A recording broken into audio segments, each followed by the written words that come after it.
ಎಷ್ಟೊಂದು ಸುಂದರವಾಗಿ ಕಾಣ್ತಿದೆ ಈ ವನ. ಈ ವನದ ದೇವತೆಯ ಸಿರಿಯನ್ನು ಆ ಶಿಲ್ಪಿ ಕಲೆಗಾರ ಇಷ್ಟೊಂದು ಸುಂದರವಾಗಿ ನಿರ್ಮಿಸಿದ್ದಾನೆ. ನಿಜ ಹೇಳ್ಬೇಕಂದ್ರೆ ರಾಜ ಮಹಾರಾಜರ ಚಿತ್ರವನ್ನು ಇಷ್ಟೊಂದು ಅಚ್ಚುಕಟ್ಟಾಗಿ ನಿರ್ಮಿಸಿದ್ದಾನಂದ್ರೆ ಅವನು ಮಹಾ ಚತುರನೇ ಇರಬೇಕು.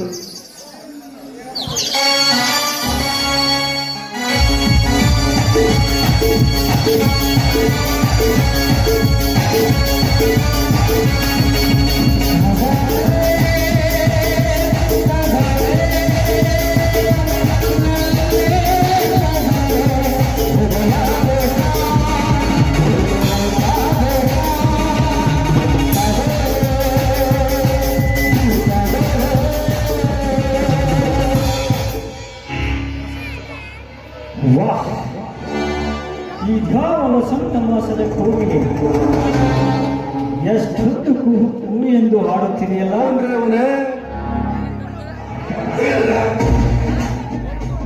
ಏನಿವಳ ಮೈಮಾಟ, ಸೂರ್ಯನ ಕಿರಣಕ್ಕೆ ಪುಷ್ಪಗಳು ಅರಳಿದಂತೆ ಇವಳ ಮೈಮಾಟ. ಈ ಪುಷ್ಪದ ಮಕರಂದವನ್ನು ಹೀರಲು ತುಂಬಿ ಬಂದು ಹೀರಲು ಉತ್ಸಾಹಕರಾಗಿರುತ್ತೇನೆ. ಈ ಶ್ರೀಗಂಧದ ಗೊಂಬೆಯಂತಿರುವ ಇವಳ ಪ್ರತಿಯೊಂದು ಅಂಗಕ್ಕೂ ನಾನು ಚುಚ್ಚಿ ಇವಳ ತುಟಿಯನ್ನು ಕಚ್ಚಿ ಅದರ ಅಮೃತ ಹೀರುವುದೇ ನನ್ನ ಬಯಕೆ. ಓ ಮಹಾಲಕ್ಷ್ಮಿ ಅವರೇ, ಯಾರವರು? ಹಾ, ಹೆದರಬೇಡಿ, ನಿಮ್ಮ ತಂದೆಯ ಸ್ನೇಹಿತ ಮನೋಹರ. ಗೊತ್ತಾಯ್ತು. ತಾವೇಕೆ ಇಲ್ಲಿಗೆ ಬಂದಿದ್ದೀರೋ? ನಿತ್ಯ ರಕ್ಷಣೆಯ ಪಂಜರದಲ್ಲಿರಬೇಕಾದ ಈ ಅರಗಿಳಿ ಇಂದು ಎಲ್ಲರೂ ನೋಡುವ ಹಾಗೆ ಹೊರಗೆ ಬಂದಿದೆಯಲ್ಲ. ಪಾಪ, ಇಲ್ಲಿ ಅದಕ್ಕೆ ಯಾವುದಾದರೂ ದುಂಬಿ ಬಂದು ಚುಂಬಿಸುತ್ತದೆ ಎಂದು ತಿಳಿದು ನಾನೇ ಓಡಿ ಬಂದೆ ನಿನ್ನ ರಕ್ಷಣೆಗೆ. ರಕ್ಷಣೆ ಕೊಟ್ಟಾಯ್ತಲ್ಲ, ತಾವಿನ್ನು ಹೊರಟೋಗ್ಬಹುದು. ನಾನಿಲ್ಲಿಂದ ಹೊರಟು ಹೋಗಲು ಬಂದಿಲ್ಲ ಲಕ್ಷ್ಮಿ.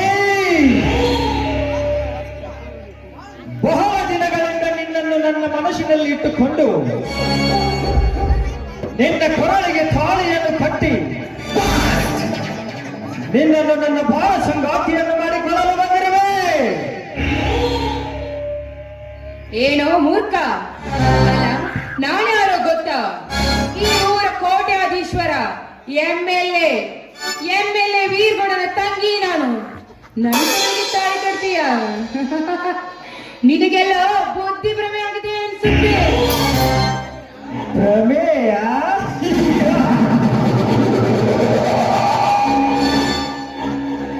ಕ್ಷಣಾರ್ಥದಲ್ಲಿ ಅನೇಕ ಹೆಣ್ಣುಗಳನ್ನು ಸೃಷ್ಟಿಸಿ ಪಡೆಯಬಲ್ಲ ಈ ಕಲಾಬ್ರಹ್ಮನಿಗೆ ಭ್ರಮೆ?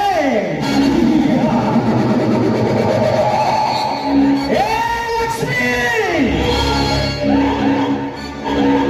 ನೀನು ಕೋಟ್ಯಾಧೀಶ್ವರನ ಮಗಳೇ ಆಗಿರಬಹುದು, ಆದರೆ ಎಂ.ಎಲ್.ಎ ತಂಗಿನೇ ಆಗಿರಬಹುದು.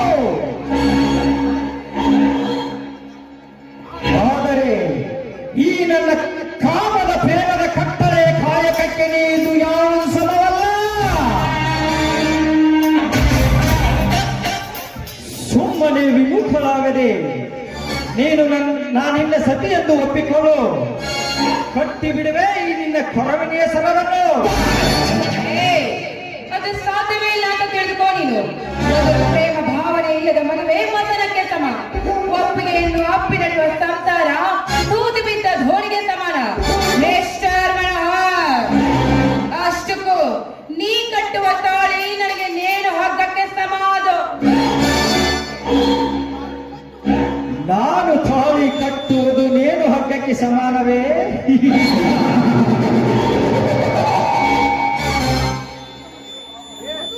ಮಧುರ ಭಾವನೆ ಇಲ್ಲದ ಮದುವೆ ಮಸನಕ್ಕೆ ಸಮಾನವೇ? ರೇ ಲಕ್ಷ್ಮಿ, ಈ ನಿನ್ನ ಕೆಟ್ಟ ಆಲೋಚನೆಯನ್ನು ಕೈ ಬಿಟ್ಟು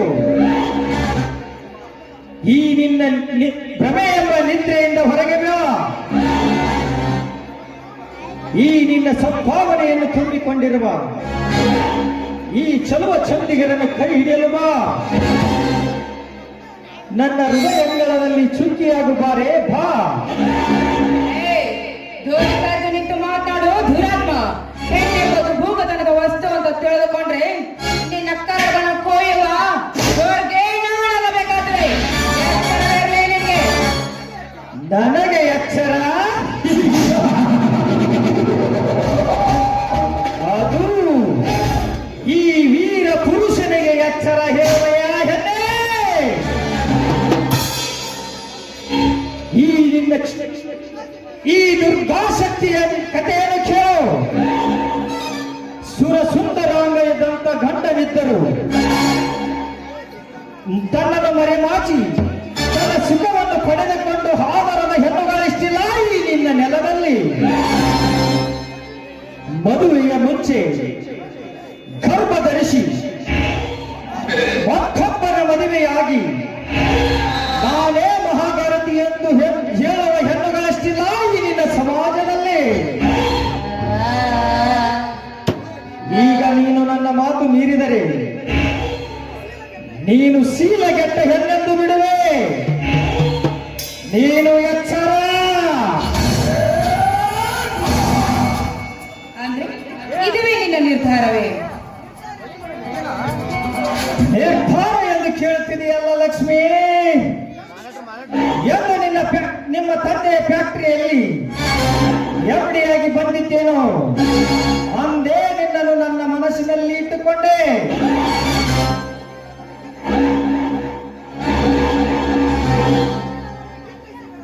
ನೀನು ಇದನ್ನು ಕಿತ್ತೆಸೆಯಬೇಡ ಲಕ್ಷ್ಮಿ. ಒಂದ್ ವೇಳೆ ಕಿತ್ತೆಸಿದ್ರೆ ಸತ್ಯ ಶಿರೋಮಣಿಯಾಗಿರುವ ನಿನ್ನ ಶೀಲವನ್ನು ತಿಂದು ಸಿಪ್ಪೆ ಮಾಡಿ ಬಿಸಾಕಿ ಬಿಡುವೆ ಈ ನಿನ್ನ ಸಮಾಜದಲ್ಲಿ.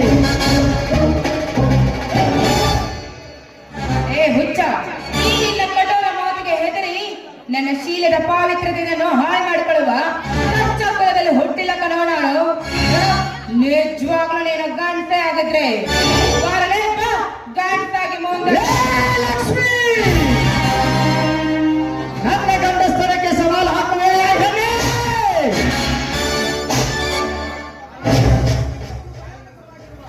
ಇದು ಕಾಳಿಂಗ ಸರ್ಪಕ್ಕಿಂತಲೂ ಭಯಾನಕವಾಗಿರುವ ಈ ಮನೋಹರನಿಗೆ ಗಂಡಸ್ತನದ ಸವಾಲಯ.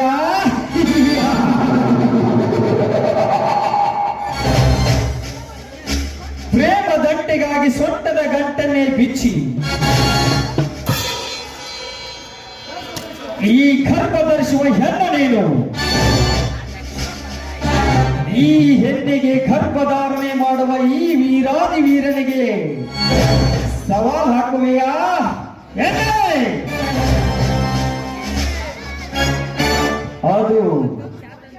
ಅದು ಪಾಂಚಾಲಿಯ ಸೆರಗನ್ನು ಹಿಡಿದು ದುಶ್ಯಾಸನೆಗಿಂತ ಕಠೋರವಾಗಿರುವ ಈ ಮನೋಹರನಿಗೆ ನಿನ್ನನ್ನು ಶೀಲ ಕೆಡಿಸಲು ಬಿಡಲಾರೆ. ಬಾರೆ ಬಾ.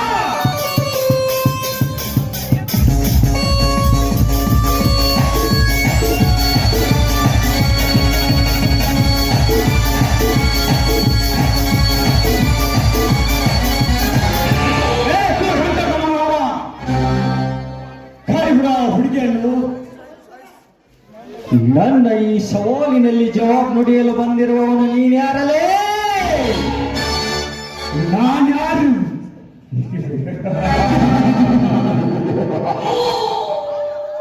ಕಂಡಿರ ಕುರಿಗಾರ ವೀರ, ಆ ವೀರ ಸಂಗೊಳ್ಳಿ ರಾಯಣ್ಣ ವಂಶದ ಶೂರ.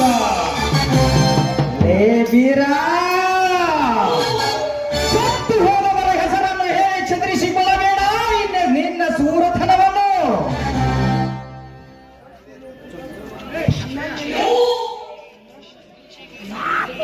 ನನ್ನೆದೆಯ ತಟ್ಟಿ ನಿಂತವರನ್ನು ಎಂದು ಜೀವಂತ ಬಿಟ್ಟಿಲ್ಲ ಈ ಮನೋಹರ. ಸುಮ್ಮನೆ ಇಲ್ಲಿಂದ ಇವಳನ್ನು ಬಿಟ್ಟು ಹೊರಟು ಹೋಗು. ನಿನ್ನಂತ ಕಸಡಾಗಿ ನಿನಗೆ ಬಿಟ್ಟು ಹೋಗಲು ನಾನೇನು ಹೇಳಿ ಅಲ್ಲಲೇ. ಗಂಡಸ್ತವಿರುವುದು ಗಂಡವೇ ಬೀರ.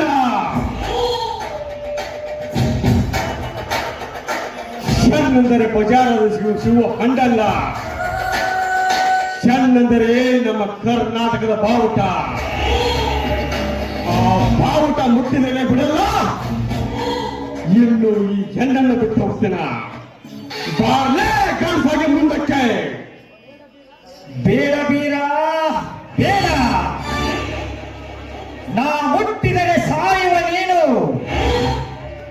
ನನ್ನೊಂದಿಗೆ ಕಾಲಾಡಿ ಸಾಯಬೇಡಲೇ ಬೀರ. ಇದು ಸೇಡಿಟ್ಟ ಸರ್ಪ. ನೀನು ಸೇರಿಟ್ಟ ಸರ್ಪ ಆದರೆ ಆ ಸರ್ಪವನ್ನು ಕುಕ್ಕಿ ತಿನ್ನು ಗರುಡ ನಾನಿದ್ದೇನೆ. ಕಚ್ಚಾಗಿ ಮಾತನಾಡಿದರೆ ಸಿಕ್ಕಂತೆ ಕುಳಿ ಹಾಲನ್ನು ಕುಡಿದು ನಿನ್ನನ್ನು ಗುತ್ತಿಕೊಳ್ಳಲು ತಗಲು ನಾನಿದ್ದೇನೆ.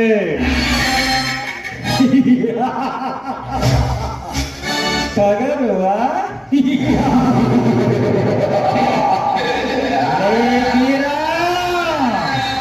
ಕುಡಿ ಹಾಲು ಕುಡಿದವರೆಲ್ಲ ತಗರಾಗಲು ಸಾಧ್ಯವಿಲ್ಲಲೇ ಬೀರ.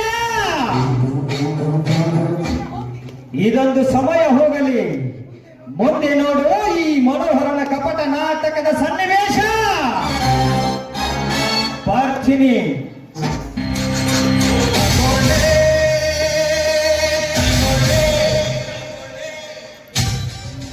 ಹೋಗಲೇ ಹೋಗು.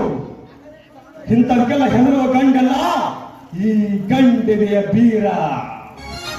ನೋಡಿ ಹಾ, ಯಾರಮ್ಮ ನೀನು? ಈ ಜಾಗದಲ್ಲಿ ಒಂಟಿಯಾಗಿ ಬರಬಾರದು. ಹೊರಟು ಹೋಗು ನಿಮ್ಮ ಮನೆಗೆ.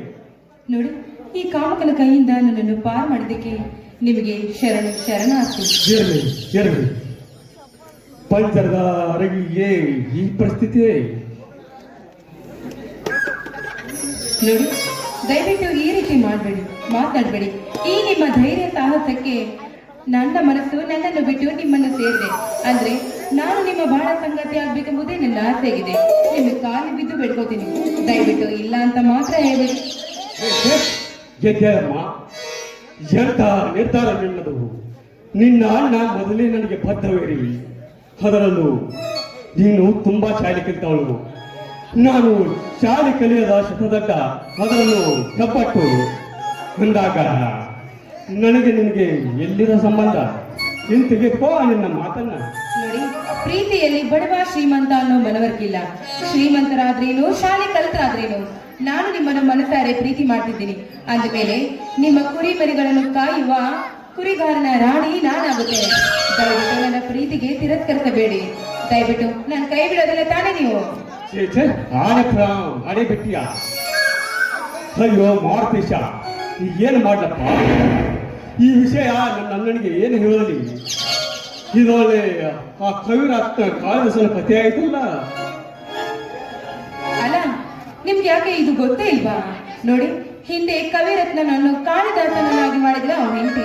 ಅದೇ ರೀತಿ ನಾನು ನಿಮ್ಮನ್ನು ಈ ನಾಡಿಗೆ ರಾಜನಾಗಿ ಮಾಡುತ್ತೇನೆ. ದಯವಿಟ್ಟು ನನ್ನ ಪ್ರೀತಿಯನ್ನು ಮಾತ್ರ ತಿರಸ್ಕರಿಸಬೇಡಿ ತಾವು. ಇದನ್ನು ನಂಬದೆ ಈ ಮಾತು ಸತ್ಯವೇ? ಹಾ, ಈ ಮಾತನ್ನು ನಂಬಲೂಬೇಕು. ಈ ಮಾತು ಸತ್ಯನೂ ಹೌದು. ದೇವರಾಣಿಗೂ ಸತ್ಯ ನನ್ನ ಮಾತು. ಆಯ್ತು, ಮದುವೆ ಮಾತ್ರ ನಮ್ಮ ಅಣ್ಣನ ಎಳೆ ಆಗೋದು. ಆಯ್ತು, ನೀವು ಯಾವ ರೀತಿ ಹೇಳ್ತೀರೋ ನಿಮ್ಮ ಮಾತನ್ನು ಚಾಚು ಸತ್ಯ ಕೇಳ್ತೇನೆ ನಾನು.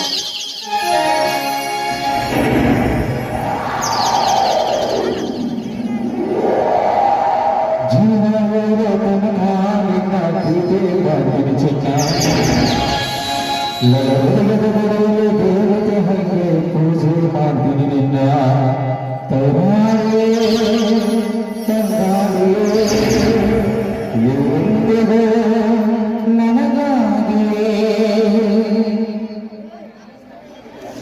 ನಿನ್ನ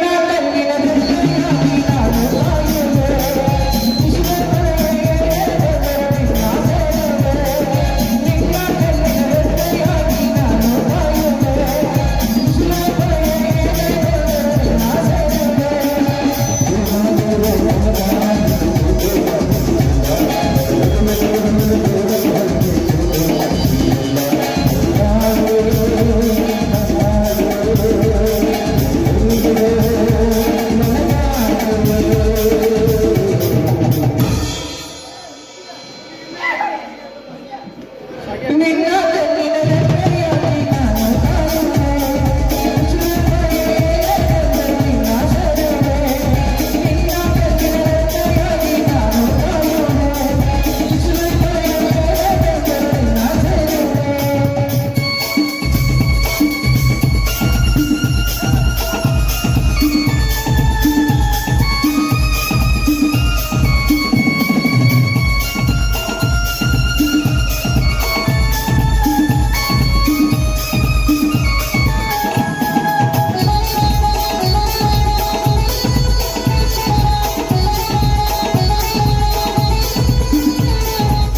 ನಡಿ ನಿಮ್ಮ ಮನೆಯವರಿಗೆ ಬಿಟ್ಟು ಬರ್ತೀನಿ.